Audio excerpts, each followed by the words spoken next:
नमस्कार मुलांनो, कशा आहात तुम्ही? आय होप तुम्ही सगळे मजेत असाल. तर आज आपण इयत्ता 7व्या वर्गातील आपले जे युनिट नंबर 3 आहे, त्याच्या आपण नवीन चॅप्टरला काय करत आहोत, सुरुवात करत आहोत. तर बघा आपलं जे युनिट आहे 3 युनिट आहे आणि त्याचा त्याचा आज काय अभ्यासणार आहोत आपण 3.5 द रेड हेडेड लीग ही जी स्टोरी आहे ती आपण म्हणजे अभ्यासणार आहोत. तर बघा द रेड हेडेड लीग म्हणजे काय? द रेड हेड म्हणजे काय? जे डोक्यावरचे जे लाल केस असतात आणि लीग म्हणजे संघटना. तर या स्टोरीमध्ये काय दिलेलं आहे आपल्याला एक शर्लॉक होम्सची स्टोरी दिलेली आहे. जे ब्रिटिश ऑर्थर होते कोनन काय त्यांचं नाव कोनन डॉयल त्यांनी ही स्टोरी लिहिलेली आहे आणि शर्लॉक होम्स त्यांचं मेन कॅरेक्टर आहे. तर आपल्याला ही जी स्टोरी आहे तर ती अभ्यासायची आहे, की जी मेन म्हणजे शर्लॉक होम्स कसे ते डिटेक्टिव्ह होते, कसे शोध लावायचे आणि ही खूप फेमस अशी नॉव्हेल आहे. आपण वाचली असेल, त्याच्यावर मूव्हीज वगैरे सुद्धा बनलेल्या आहेत. तर शर्लॉक होम्सच्या तुम्ही मूव्ही पण बघितलेल्या असेल. तर हे कादंबरीमधलं एक कोनान यांनी लिहिलेलं काय आहे, एक खूप मजेशीर आणि खूप असं क्युरियस म्हणजे उत्सुकता वाढवणारं असं जे एक कॅरेक्टर आहे. तर ते कॅरेक्टर काय आहे आपल्याला इथे अभ्यासायला इथे आहे. तर आता आपण या चॅप्टरमध्ये बघूया, की शर्लॉक होम्स कशाप्रकारे म्हणजे डिटेक्टिव्ह आहे. डिटेक्टिव्ह म्हणजे जासूस वगैरे म्हणतो आपण. तर तो कसा शोध लावतो, काय-काय करतो आणि या स्टोरीद्वारे आपण म्हणजे तो कसा शोध लावतो हे आपण अभ्यासूया. चला तर मग आपण आपल्या स्टोरीला काय करूया, सुरुवात करूया. तर मुलांनो आपल्याला ही जी स्टोरी आहे ही या 5 स्टेप्समधून सुरू करायची आहे. लर्न, ॲक्टिव्हिटी, गेम, टेस्ट आणि क्वेशन आन्सर. तर सर्वप्रथम आपण जेव्हा लर्न करू, जेव्हा शिकू आपण, तर तेव्हा काय करू आपण याचं जे एक्सप्लेनेशन आहे आणि इंट्रोडक्शन आहे ते सर्वप्रथम जाणून घेऊया. तर इंट्रोडक्शनमध्ये काय दिलेलं आहे, ही स्टोरी कशाबद्दल आहे आणि आता म्हणजे आपल्याला काय-काय आहे त्याच्यात ते आपण बघूया. चला मग आपण काय करूया मुलांनो, इंट्रोडक्शनला म्हणजेच प्रस्तावनेला सुरुवात करूया.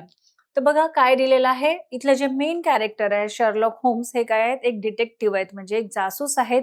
ते झालेल्या गुन्ह्यांबद्दल काय करतात, शोध लावतात, शोधून काढतात. गुन्हेगार कोण आहेत, कसं गुन्हा केलेला असेल, तर हे शोधून काढतात. तर यांच्याचबद्दल काय करायचंय आपल्याला अभ्यासायचं आहे. तर बघा काय दिलेलं आहे, आपण सुरुवात करूया. Sherlock Holmes is probably the most famous and most popular private detective in the world of detective stories and novel. तर बघा हे जे कॅरेक्टर आहे हे रिअल कॅरेक्टर नाही आहे. हे कुठलं कॅरेक्टर आहे? एखाद्या स्टोरीमधलं म्हणजे एखाद्या कथेतलं किंवा एखाद्या नॉव्हेल. नॉव्हेल म्हणजेच काय? कादंबरी. तर एका कादंबरी आणि कथेतलं हे एक वर्ल्ड फेमस म्हणजे जगप्रसिद्ध असं काय आहे? एक कॅरेक्टर आहे. तर बघा Sherlock Holmes is probably the most famous and most popular private detective. तर शर्लॉक होम्स हे जे कॅरेक्टर आहे किंवा हे व्यक्तिचरित्र आहे ते कशाबद्दल आहे? Probably the most famous and most popular म्हणजे फेमस म्हणजे ते खूप गाजलेले आहेत. सगळे लोकं त्यांना ओळखतात अँड पॉप्युलर म्हणजे लोकांमध्ये काय आहेत ते असं जगप्रसिद्ध आहेत प्रायव्हेट डिटेक्टिव्ह. प्रायव्हेट डिटेक्टिव्ह म्हणजे खाजगी काय आहेत ते डिटेक्टिव्ह म्हणजे शोध लावणारे. तर private detective in the world of the detective stories and novels म्हणजे ज्या स्टोरीज आपण कथा, कादंबऱ्या वाचतो आणि त्याच्यातलं हे जगप्रसिद्ध असं काय आहे फेमस कॅरेक्टर आहे. जे कोणी लिहिलं? कोनाल डॅनियल यांनी लिहिलं आहे. He is non for his कीन ऑब्झर्वेशन. तर बघा आता डिटेक्टिव्ह म्हटलं की त्यांचं काय आलं? ऑब्झर्वेशन, निरीक्षण आलं आणि परत प्रश्न विचारणं, कुठे काय आपल्याला सापडेल, कुठे क्लू म्हणजे त्याचं सबूत कुठे सापडेल, तर ही त्यांची काय असते? एक दृष्टी असते. तर काय दिलेलं आहे इथे? He is non for his कीन ऑब्झर्वेशन. तर ते त्यांच्या अशा तीक्ष्ण निरीक्षणासाठी कीन म्हणजे तीक्ष्ण असं बारीक असं निरीक्षण होतं त्यांचं. तर ही इज नोन त्यांनी कशाने ओळखल्या जायच्या? त्यांच्या ज्या क्वालिटीज होत्या त्या कुठल्या होत्या? He is non for his कीन ऑब्झर्वेशन म्हणजे त्यांचं जे ऑब्झर्वेशन होतं. ऑब्झर्वेशन म्हणजे काय? निरीक्षण. ते त्यांच्या निरीक्षणासाठी, तीक्ष्ण निरीक्षणासाठी बारीक-बारीक गोष्टींकडे त्यांचं लक्ष द्यायचं. नॉलेज ऑफ मेनी फील्ड्स आणि त्यांना बऱ्याच फील्ड्स म्हणजे ज्या शाखा असतात, त्याच्यातले जे नॉलेज होतं, म्हणजे त्यांना जे ज्ञान होतं ते प्रत्येक शाखेबद्दल म्हणजे प्रत्येक विषयाबद्दल त्यांना भरपूर नॉलेज होतं and ability to make accurate guesses आणि त्यांचं ह्या नॉलेजमुळे त्यांचं जे कीन ऑब्झर्वेशन, तीक्ष्ण किंवा बारीक हे जे निरीक्षण होतं आणि त्यांचं जे नॉलेज होतं म्हणजे त्यांना विषयाचे जे ज्ञान होतं ते प्रत्येक विषयाबद्दल त्यांना ज्ञान होतं आणि ह्या त्यांच्या ॲबिलिटीमुळे म्हणजे त्यांच्या जी ability to make a accurate guesses आणि त्यांना काय करायचं गेसेस म्हणजे जे निरीक्षण करून त्यांना काय म्हणजे अक्युरेट गेस करायचे म्हणजे असं त्यांचं जे क्लू असायचं किंवा ते जे गेस करायचे ते एकदम पक्कं असायचं. The author sir Conan Doyle was a doctor by profession but he is best known for his crime fiction. तर बघा, हे जे शर्लॉक होम्स आहे यांनी हे त्यांच्या हे जे कोणाच्या कोण जे ऑथर आहेत, सर ऑथर कोनान डॉयल हे काय आहेत, एक रायटर आहेत बरं, ऑथर आहेत, लेखक आहेत आणि त्यांनी खूप सारे ज्या कथा लिहिलेल्या आहेत आणि नॉवेल लिहिलेल्या आहेत. तर त्याच्यातलंच हे जे शर्लॉक होम्स काय आहे, एक महत्वाचं कॅरेक्टर आहे, व्यक्ती चरित्र आहे आणि हे जे कॅरेक्टर आहे हे काय आहे, हे डिटेक्टिव्ह आहे, म्हणजे शोध लावणारं आहे. तर बघा, द सर द आता म्हणजे बघा, द रेड हेडेड लीग ही जी स्टोरी असेल किंवा नॉवेल असेल, ही कोणी लिहिली आहे मुलांनो, सांगा पाहू. Very good. तर ही कोणी लिहिली आहे, त्याचे ऑथर म्हणजे लेखक कोण आहेत, सर ऑर्थर कोनान डॉयल हे काय आहेत, त्याचे ऑथर आहेत, म्हणजे हे त्याचे लेखक आहे. बघा, हे लेखक असून म्हणजे प्रोफेशन मेनली त्यांचं काम काय आहे, was a doctor by profession. पण ते काय आहेत, प्रोफेशन म्हणजे त्यांचा जो व्यवसाय आहे, तर ते काय आहेत, पेशाने ते डॉक्टर आहेत आणि डॉक्टर असून ते काय आहेत, एक सुद्धा रायटर सुद्धा आहेत, म्हणजे लेखक सुद्धा आहेत. त्यांनी लिखाणाचं काम केलेलं आहे आणि त्यांनी खूप अशा फेमस बुक्स लिहिलेल्या आहेत, कथांच्या बुक्स लिहिलेल्या आहेत, नॉव्हेल्स लिहिलेल्या आहेत. आणि बघा, म्हणजे त्यांच्यात किती म्हणजे ॲबिलिटी आहे किंवा त्यांच्यात किती क्वालिटीज आहेत. तर सर ऑथर हे कोनॉन डॉयल यांनी ही लिहिली आहे, the red headed league he story लिहिलेली आहे. आणि बघा, त्यांचे डिटेक्टिव्ह ज्या कादंबऱ्या आहेत, नॉव्हेल्स आहेत, त्याचं त्याचं जे मेन कॅरेक्टर आहे ते शर्लॉक होम आहे. तर त्याच्यातलं एक छोटंसं पार्ट इथे अभ्यासाला आपल्याला एक छोटीशी स्टोरी इथे दिलेली आहे. तर हे जे ऑथर आहेत ते प्रोफेशन जे ऑथर कोण आहेत, काय नाव आहे त्यांचं, कोनान डॉयल. तर हे पेशाने काय आहेत, Conan Doyle was a doctor by profession. ते व्यवसायाने काय आहेत, ते डॉक्टर आहेत. But he is best known for his crime fiction. ते डॉक्टर जरी असले पण त्यांना कुठल्या ह्याच्याने ओळखलं जातं, क्राईम फिक्शन. म्हणजे क्राईम म्हणजे जे गुन्हा असतो, क्राईम म्हणजे काय असतो, गुन्हा, आणि फिक्शन म्हणजे कल्पना. क्राईम म्हणजे काय मुलांनो, गुन्हा, आणि फिक्शन म्हणजे ज्या काल्पनिक ज्या असतात. परंतु ते कशासाठी ओळखले जातात, सर ऑर्थर कोनान हे पेशाने डॉक्टर जरी असले पण ते कशासाठी ओळखले जातात, but he is best known for his crime fiction. त्यांनी क्राईम फिक्शन म्हणजे गुन्हेगारीवर ज्या काल्पनिक स्टोरीज लिहिल्या आहेत, कथा किंवा कादंबऱ्या लिहिलेल्या आहेत, त्याच्यासाठीच काय केलं जाते, त्यांना ओळखलं जाते. म्हणजे त्यांना एक डॉक्टर म्हणून कमी, पण क्राईम फिक्शन काल्पनिक म्हणजे गुन्हेगारीच्या ज्या काल्पनिक स्टोऱ्या आहेत, कथा आहेत, ह्या त्यांनी लिहिलेल्या आहेत आणि त्यांना क्राईम फिक्शन म्हणजे काल्पनिक त्यांच्या गुन्हेगारीच्या काल्पनिक स्टोऱ्या लिहिल्या आहेत गुन्ह्याबद्दल. आणि ते शर्लॉक होम त्या गुन्ह्याचा शोध लावणारं काय असायचं, मेन कॅरेक्टर असायचं. तर त्यांना एक ऑथर म्हणून जास्त काय लोक ओळखतात किंवा जगप्रसिद्ध ते त्यांना ओळखलं जाते आणि त्यांच्या क्राईम फिक्शन काल्पनिक गुन्हेगारीच्या ज्या स्टोऱ्या आहेत, कादंबऱ्या किंवा कथा लिहिलेल्या आहेत, त्याच्यासाठी त्यांना खास ओळखलं जातं. बघा, the red headed league was one of his favourite stories. तर त्यांनी खूप साऱ्या अशा स्टोऱ्या कादंबऱ्या लिहिलेल्या आहेत. पण जे ऑर्थर कोनान डॉयल आहेत, त्यांची जी सगळ्यात जी आवडती स्टोरी असेल, त्यांच्या लिहिलेल्या स्टोरीमधून त्यांनी भरपूर कादंबऱ्या आणि कथा लिहिलेल्या आहेत. पण त्यांच्यात त्यांचं जे आवडचं लिखाण असेल ते कुठलं आहे, त्यांनी ही जी स्टोरी लिहिली, द रेड हेडेड लीग, म्हणजे लाल केसांची एक जी संघटना असते, ही स्टोरी लिहिली. तर या सगळ्या स्टोऱ्या आणि कादंबऱ्यामधून ही काय आहे, त्यांची आवडती स्टोरी आहे. The red headed league was one of his favourite stories. तर जर सर ऑथर, हे बघा, सर ऑथर म्हणजे लेखक, कोनान डॉयल हे काय फेमस डॉक्टर आहेत आणि त्याच्याही पेक्षा ते कशासाठी ओळखल्या जातात, त्यांनी ज्या कादंबऱ्या लिहिलेल्या आहेत, कथा लिहिलेल्या आहेत, त्याच्यासाठी ओळखल्या जातात. आणि त्यांनी क्राईम फिक्शन म्हणजे गुन्हेगारीबद्दलच्या काल्पनिक स्टोरीज आहेत, त्यांनी जे लिहिलेल्या आणि त्याच्यातलं त्यांचे जे मेन कॅरेक्टर आहे शर्लॉक होम्स, हे खूप गाजलेले कॅरेक्टर आहे मुलांना. हे लहान मुलांच्या तुम्हाला स्टोरीजमध्ये किंवा जे कार्टून्समध्ये वगैरे पण शर्लॉक होमचं कॅरेक्टर दिसेल, त्याच्यावर मूव्हीज सुद्धा आहेत.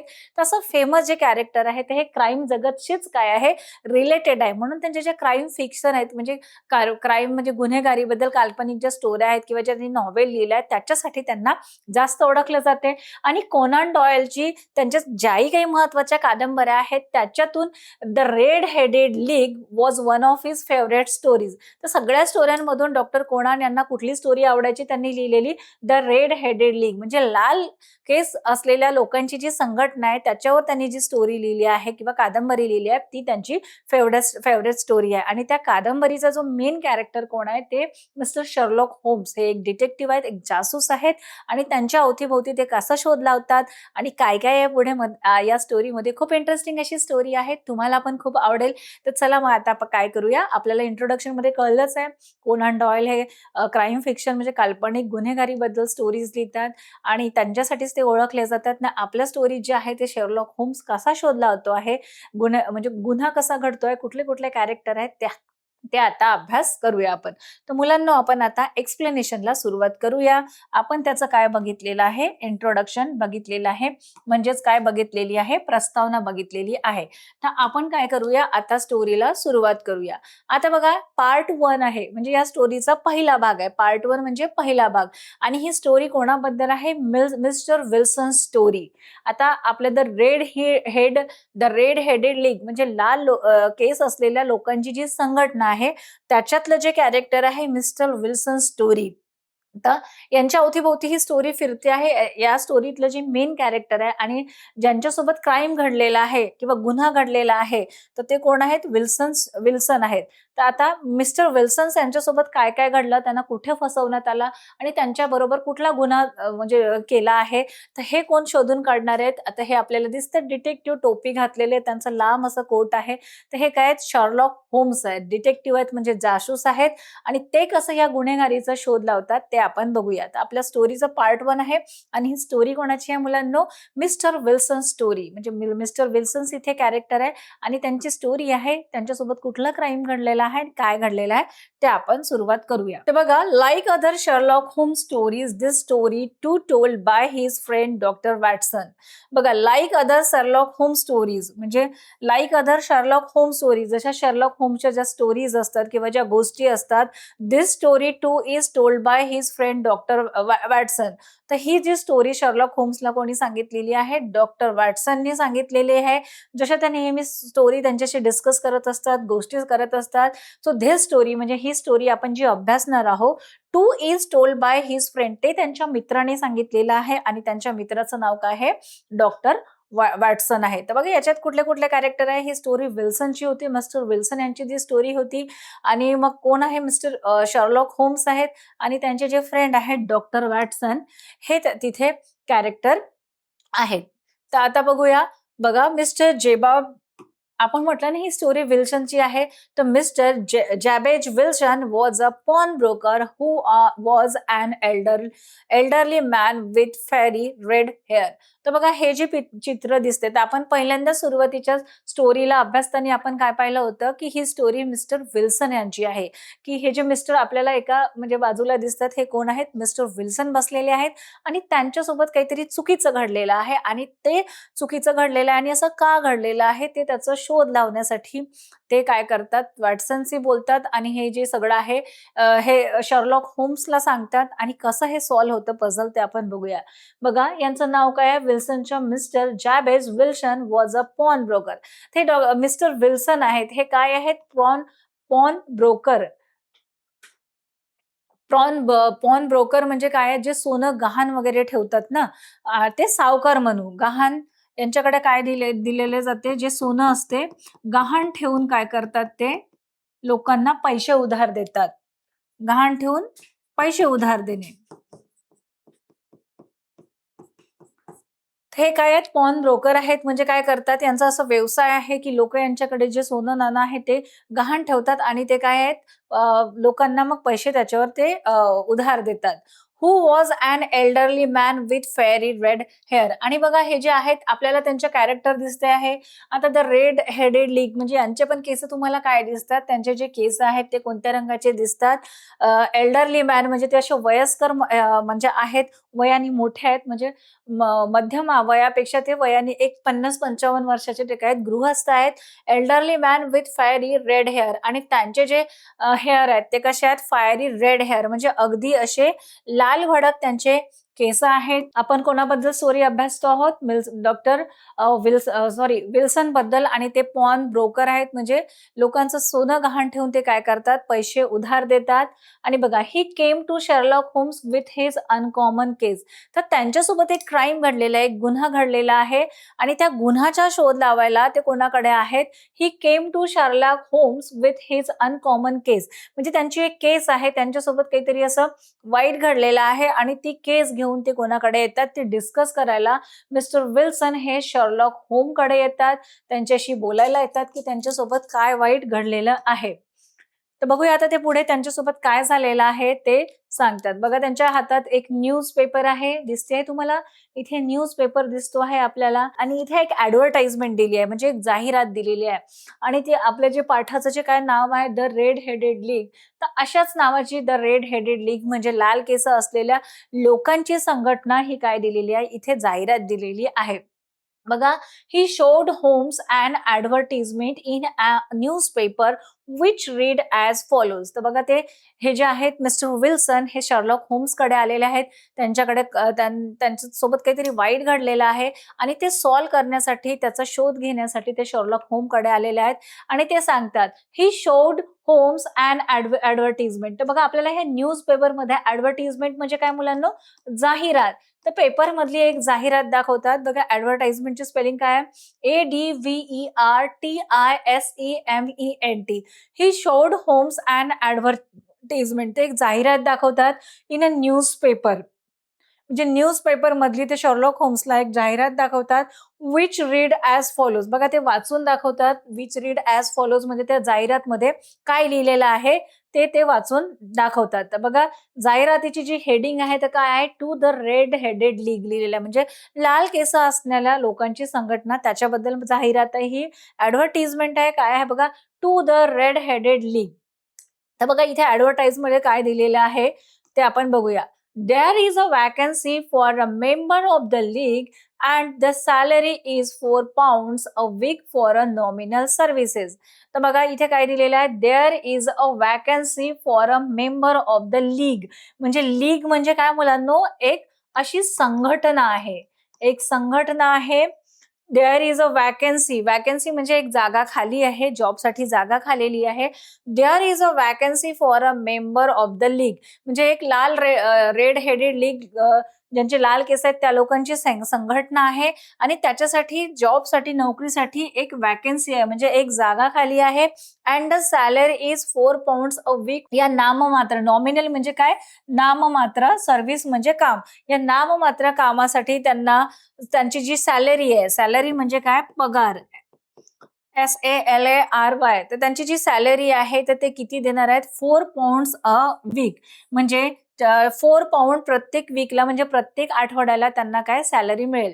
तर ही जाहिरात कशाबद्दल होती? द रेड हेडेड लेग ही नावाची संघटना आहे, आणि त्यांनी ऍडव्हर्टाइजमेंट दिली होती की आम्हाला नॉमिनल सर्व्हिससाठी, एक नाममात्र कामासाठी आम्हाला एक ज्याचे लाल केस आहेत, रेड हेडेड असलेला आम्हाला एक माणूस पाहिजे आहे कामासाठी, आणि ते प्रत्येक आठवड्याला त्याला काय £4 प्रत्येक आठवड्याला त्याची सॅलरी किती असेल? £4 सॅलरी असेल. तर अशी ही जाहिरात होती. म्हणजे जे विल्सन आहेत त्यांनी ही जाहिरात वाचलेली होती. त्यांचा जो असिस्टंट आहे त्यांनी ती जाहिरात दाखवलेली होती. तर हे आपल्याला दिसलंय एम्प्लॉयमेंट ऍप्लिकेशन. एम्प्लॉयमेंट म्हणजे आपल्याला जर जॉब पाहिजे असेल किंवा आपल्याला नोकऱ्या हव्या असतील तर हा एक कॉलम असतो बरं, एम्प्लॉयमेंट न्यूजचा. म्हणजे त्याच्यात आपल्याला कुठे वॅकन्सीज आहे, कुठे काय काय आहे, कुठे नोकऱ्या आहेत, इथे तिथे ऍडव्हर्टिजमेंट दिलेल्या असतात. तर बघा, पुढे काय दिलेलं आहे? Red headed main may apply in person on Monday at 11 o'clock. तर बघा, रेड हेडेड लीग आहे, तर त्यांची रिक्वायरमेंट काय होती? त्यांना जॉबसाठी, म्हणजे नोकरीसाठी वॅकन्सी खाली होती, पण माणूस कसा हवा होता? म्हणजे नॉमिनल सर्व्हिस होती, त्यांची नाममात्र जे जॉब होतं, तर त्याच्यासाठी त्यांची रिक्वायरमेंट होती, एक अट होती की त्याचे केस कसा? रेड हेडेड मेन, म्हणजे जो इथे नोकरीसाठी मनुष्य येईल त्याचे जे केस कसे असायला पाहिजे? त्याचे जे रेड हेडेड मेन म्हणजे लाल रंगाचे केस असलेला माणूस त्यांना हवा होता. May apply in person on Monday. म्हणजे ज्या लोकांची लाल केस आहेत, रेड हेडेड आहेत, म्हणजे लाल रंगाचे केस आहेत, त्या लोकांनी मंडेला येऊन काय करायचं? ऍप्लिकेशन द्यायचं, म्हणजे जॉबसाठी अप्लाय करायचं ॲट 11 o'clock. आणि किती वाजता त्यांनी टाइम दिलं की ज्या माणसाचे लाल रंगाचे केस आहेत त्यांनी मंडेला ऑफिसमध्ये यायचं, 11 वाजता ऑफिसमध्ये पोहोचायचं बघा. आणि त्यांनी ऍड्रेस दिलेला आहे. तर जो पर्सन आहे तिथला जो कोणी अध्यक्ष असेल, चेअरमॅन असेल, तर डंकन रॉस नावाचा जो माणूस आहे तो ती लीग चालवत होता. म्हणजे हे ऑफिस कोणाचं होतं? डंकन रॉस यांची ही संघटना होती, यांनी स्थापित केलेली होती ती. At the office of the league 7 fleet street. आणि त्यांनी जिथे बोलवलं होतं जॉबसाठी, जिथे ऑफिस होतं त्याचा पत्ता दिला त्यांनी. रिक्वायरमेंट ठेवली होती की त्यांचे जे केस आहे, जॉब करणारा माणूस हा रेड हेडेड असावा, म्हणजे त्याच्या केसांचा रंग लाल असावा, आणि त्यांनी मंडेला म्हणजे सोमवारी 11 वाजता त्यांच्या ऑफिसमध्ये हजर राहावं. आणि त्यांनी कोणाला भेटावं? मिस्टर डंकन रॉसा यांची ही संघटना आहे त्यांच्याशी भेटावं. The office of the league म्हणजे हे लीग म्हणजे या संघटनेचं ऑफिस कुठे आहे? 7 फ्लीट स्ट्रीट म्हणजे हे ऍड्रेस आहे बघा. 7 फ्लीट स्ट्रीट काय दिलेलं आहे? हे त्या जिथे ऑफिस आहे त्याचं हे काय दिलेलं आहे? ऍड्रेस दिलेला आहे. आणि या ऍड्रेसवर ज्या लोकांची केस रेड आहेत त्यांनी जाऊन तिथे भेटावं आणि जॉबसाठी अप्लाय करावं. बघा, mister Wilson's assistant Vincent Spaulding had shown him the advertisement. तर बघा, हे जे मिस्टर विल्सन आहेत हे पॉन ब्रोकर होते, म्हणजे सोनं गहाण ठेवायचे आणि त्याच्या बदल्यात लोकांना पैसे ते उधार द्यायचे. ते यांचा असिस्टंट होता बरं. तर यांचा हे जे मिस्टर विल्सन आहेत यांचा असिस्टंट होता, म्हणजे त्यांचा सहाय्यक. असिस्टंट म्हणजे त्यांना कामात मदत करणारा सहाय्यक जो होता त्याचं नाव काय आहे? विन्सेंट स्पोल्डिंग. त्यांचा जो सहाय्यक आहे, असिस्टंट आहे, त्यांना कामात मदत करायचं, त्याचं नाव आहे विन्सेंट स्पोल्डिंग. हॅड सोन हिम द ऍडव्हर्टिजमेंट. तर मिस्टर विल्सन यांना ही ऍडव्हर्टिजमेंट किंवा ही जी जाहिरात आहे, ऍडव्हर्टिजमेंट म्हणजे काय मुलांना? जाहिरात. ही जाहिरात कोणी दाखवलेली होती? की त्यांचे जे सहाय्यक आहेत, त्यांचे जे असिस्टंट आहे आणि त्यांचं नाव काय आहे? विन्सेंट स्पॉल्डिंग आहे. यांनी ही जाहिरात कोणाला दाखवली होती? मिस्टर विल्सनला दाखवली होती. आणि त्यांनी त्यांना सांगितलं होतं की तुम्ही या जॉबसाठी काय करू शकता? अप्लाय करू शकता. बघा, and urged him to apply for the job because Mr. Wilson was red-headed. आणि म्हणजे त्यांनी असं फोर्स केला, म्हणजे त्यांचा जो सहाय्यक होता स्पॉल्डिंग, त्यांनी असिस्टंट होता, त्यांनी मिस्टर विल्सनला काय केलं? फोर्स केला. अर्ज म्हणजे त्यांना असं खूप फोर्स केला. Urged him to apply for the job. म्हणजे त्यांचा जो सहाय्यक होता स्पॉल्डिंग, त्यांनी सांगितलं मिस्टर विल्सनला की तुम्ही हा जॉबसाठी म्हणजे अप्लाय करू शकता. कारण काय आहे त्याचं? Because mister Wilson's was red headed. कारण मिस्टर विल्सन आहेत, त्यांचे जे केस आहेत ते कसे आहेत? Red headed. म्हणजे त्यांच्या केसांचा रंग काय आहे? लाल रंग आहे. म्हणून हे मिस्टर स्पॉल्डिंग यांनी काय केलं? मिस्टर विल्सनला फोर्स केलं की, आणि स्पॉल्डिंग यांनीच त्यांना ऍडव्हर्टाइजमेंट दाखवली, जाहिरात दाखवली आणि त्यांना अर्ज केलं, त्यांना रिक्वेस्ट केली की तुम्ही हा जॉब करू शकता. कारण तुमचे जे केस आहेत ते कसे आहेत? रेड आहेत, लाल आहेत. Mister Spaulding was smart. तर बघा, हे जे त्यांचे सहाय्यक होते काय लिहिलेलं आहे त्यांचं? Mister Spaulding was smart and efficient who work for only half the normal wages. तर मिस्टर स्पॉल्डिंग आहेत जे त्यांचे सहाय्यक आहेत ते काय आहेत? खूप क्लेवर म्हणजे खूप हुशार आहेत. अँड इफिशियंट आणि मेहनती आहेत. इफिशियंट म्हणजे मेहनती, म्हणजे खूप ते काय आहेत? मेहनती आहेत. हू work for only half the normal wedges. Wedges म्हणजे काय? पगारावर. आणि ते काय करायचे? मिस्टर स्पॉल्डिंग आहे हे मिस्टर विल्सनकडे अर्ध्या पगारावर जॉब करायचे. हाफ वेजेस म्हणजे अर्ध्या पगारावर जॉब करायचे, म्हणजे अर्ध्या सॅलरीमध्ये ते जॉब करायचे. आणि ते स्मार्ट असल्यामुळे, मेहनती असल्यामुळे आणि अर्ध्या सॅलरी जॉब करायचे, म्हणून हे जे मिस्टर विल्सन आहे त्यांना ते खूप आवडायचे. Mister Wilson liked him but he did not quite appreciate his habit. म्हणजे त्यांचे जे स्पॉल्डिंग होते, त्यांचे जे सहाय्यक होते, असिस्टंट होते, मिस्टर विल्सनला ते खूप आवडायचे. का बरं आवडायचे? एक तर ते अर्ध्या पगारावर, हाफ वेजेसवर काम करायचे, अर्ध्या पगारावर काम करायचे. आणि काय होतं की ते खूप क्लेवर म्हणजे खूप हुशार होते आणि खूप मेहनती सुद्धा होते. मिस्टर विल्सन लाईक्ड हिम म्हणजे मिस्टर विल्सनला मिस्टर स्पॉल्डिंग म्हणजे त्यांचे जे असिस्टंट आहेत ते खूप आवडायचे. But he did not quite appreciate his habit. पण त्यांची एक जे हॅबिट होती, हॅबिट म्हणजे काय? त्यांची जे स्पॉल्डिंगची एक सवय होती, तर ते अप्रिशिएट ती त्यांना आवडायची नाही. तर ती सवय कुठली होती ते आपण बघूया. Of leaving he work and going down into the cellar often to develop photographs. तर बघा त्यांना म्हणजे मिस्टर विल्सनला हे जे त्यांचे असिस्टंट आहेत, सहाय्यक आहे स्पॉल्डिंग हे खूप आवडायचे.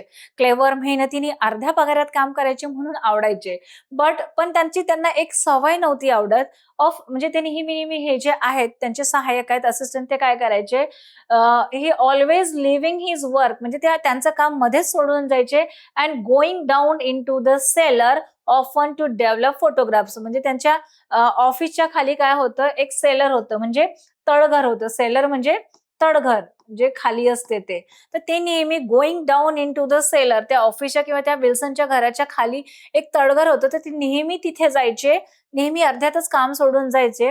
ऑफन टू डेव्हलप फोटोग्राफ आणि त्यांना काय कशाचा फोटोग्राफीचा खूप शौक होता. त्यांचे जे असिस्टंट होते स्पॉल्डिंग यांना फोटोग्राफीचा शौक होता आणि ते मध्येच विल्सन यांच्याकडे काम करता करता मध्येच त्यांच्या घराच्या तळघरात सेलरमध्ये जायचे, अर्ध्यात काम सोडून जायचे आणि आपले फोटो डेव्हलप करत बसायचे. म्हणजे फोटो तयार करत बसायचे. तर ही जी सवय होती मिस्टर विल्सनला त्यांना आवडायची नाही, कारण ते मध्ये काम सोडून जायचे.